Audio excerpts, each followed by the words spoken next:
Aujourd'hui, on expose le groupe Are We Dating the Same Girl? Un groupe misogyne en pleine croissance dans lequel on retrouve des propos humiliants, violents, dégradants et déshumanisants envers les femmes.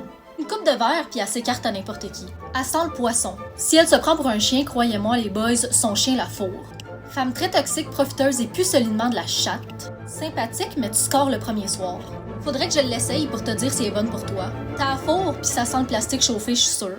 Pis ça, c'est rien. Il y en a d'autres que je peux même pas vous lire parce qu'ils sont tellement violents que l'application va littéralement bloquer ma vidéo. Pour comprendre d'où vient ce groupe-là, on revient un peu dans le temps. Selon mes recherches, le premier groupe Are We Dating the Same Guy est né en mars 2022 à New York. C'est un groupe qui a été créé initialement pour les femmes pour dénoncer les hommes infidèles, mais son objectif a naturellement évolué pour devenir un groupe où est-ce que les femmes se sont mis à exposer des comportements problématiques, toxiques, voire dangereux de certains hommes.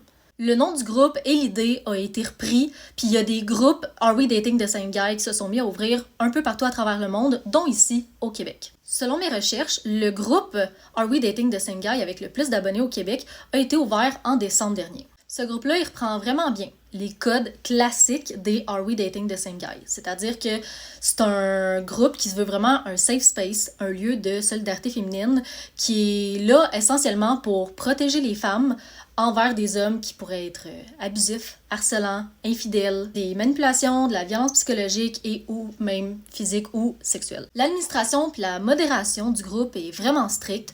On s'assure qu'il n'y ait pas de harcèlement, de doxing, c'est-à-dire de révéler des informations personnelles sur les gens. On a seulement le droit de mettre des photos qui sont publiques avec les initiales de l'homme.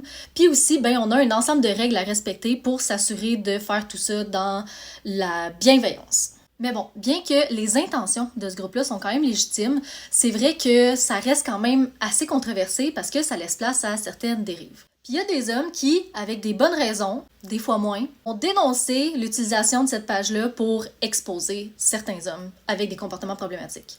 Puis là, messieurs, je vous entends, OK?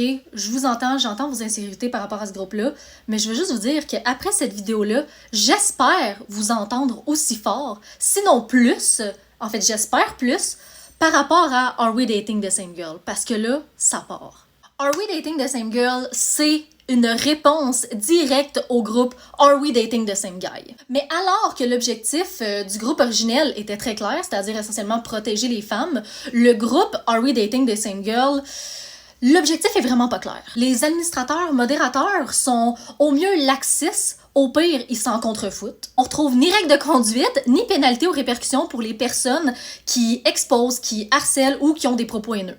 Ce qui fait en sorte que l'essentiel des propos sont soit du slut-shaming, du body-shaming, de la grossophobie, de la putophobie. On rit du corps des femmes, on rit des pratiques sexuelles des femmes, on rit des body counts des femmes. Puis au-delà des propos haineux, dégradants, sexistes, misogynes, on retrouve en filigrane un langage incel. Incel pour célibataire involontaire. C'est des groupes d'hommes qui ne réussissent pas à avoir de relations S avec des femmes et donc qui pour ça, détestent les femmes. Ça crée des communautés radicalisées et extrêmement misogynes. Cette communauté-là a développé son propre lexique, dont les Tchads, qui sont en gros des hommes séduisants qui réussissent à avoir à peu près toutes les femmes sans effort. Bref, c'est la règle du 80-20. Il y a 80 des femmes qui sont attirées par 20% des hommes. Le problème avec ça, c'est qu'on essentialise à l'extrême les rapports hommes-femmes, puis ça crée beaucoup de violence, beaucoup de haine envers les femmes, qui peuvent aller, dans certains cas qu'on a vu dans l'actualité, jusqu'à des hommes qui littéralement tuent des femmes. Je pense entre autres ici à la figure de proue du mouvement incel, Elliot Rodger, qui est devenu un héros des incels après avoir fait une tuerie de masse en 2014. Alors que le groupe Facebook Are We Dating the Same Girl est problématique en soi, je veux juste attirer votre attention vers l'application Telegram. C'est une application de messagerie dans laquelle il se crée entre autres des groupes de discussion, puis on sait qu'à l'heure actuelle, il y a beaucoup de groupes de Are We Dating the Same Girl qui se retrouvent là-dessus. Puis le problème, c'est que les règles qui régissent Telegram sont pas les mêmes que Facebook. Ce qui fait en sorte qu'ils peuvent exposer des photos de femmes nues, bref, revenge porn. On a des adresses, des numéros de téléphone, des noms, bref, tout pour savoir sur la vie des femmes, les humilier et rendre leur vie un enfer. Je sais qu'il y a des groupes Telegram de ça qui existent un peu partout dans le monde. Je sais pas s'il y en a au Québec, mais je serais très surprise que ça existe pas. Si vous avez des informations là-dessus, n'hésitez pas à les ajouter en commentaire.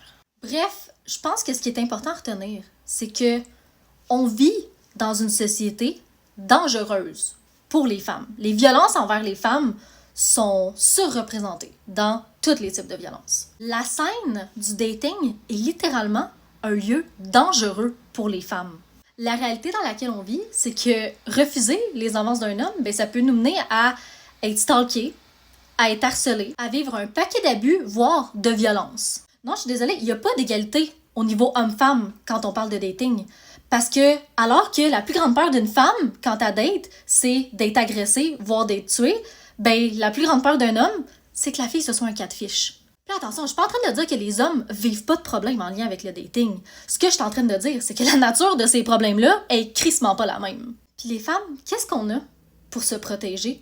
Qu'est-ce qu'on a pour s'assurer d'être en sécurité quand on a un système qui nous protège pas, ou du moins qui fait une job quand même de marde? J'en ai amplement parlé sur ma page dans des vidéos, mais le récent verdict des joueurs de hockey qui ont été acquittés, ça, c'est juste une énième preuve que même si t'arrive quelque chose puis que tu vas dénoncer, il y aura pas de justice pour toi. Puis la réponse des femmes à ces violences-là qui sont structurelles, c'est de s'organiser.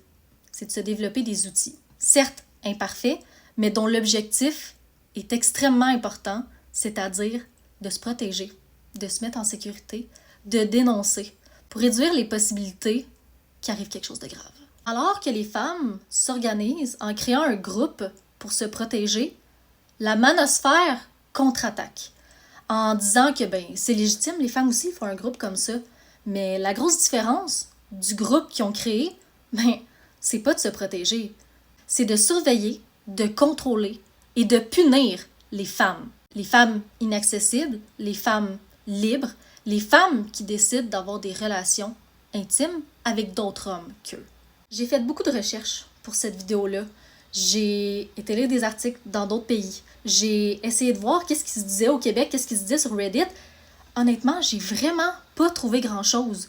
Puis en ce moment, au Québec, il n'y a aucun média qui en parle. Donc s'il vous plaît, si vous êtes rendu jusqu'ici dans la vidéo, dans les commentaires, taguez des médias, taguez des journalistes, taguez des radios, parce que je pense qu'en 2025, des comportements de haine comme ça contre les femmes, ça n'a pas lieu d'être. Il faut dénoncer, puis il faut faire fermer ces pages-là. Puis ultimement aussi, ben, dénoncer les hommes qui font ces pages-là, qui ont ces propos-là, qui font ces contenus-là, mais avec le système dans lequel on vit, on peut bien rêver, n'est-ce pas? Bref, merci de vous être rendu jusqu'ici. Si tout ça, toute cette histoire-là vous a choqué autant que moi, n'hésitez pas à faire du bruit. Partagez, likez, commentez. Faites en sorte que l'algorithme le voit pour qu'on rende ces hommes-là imputables. Donc, je vous remercie. Faites attention à vous. Puis bonne soirée.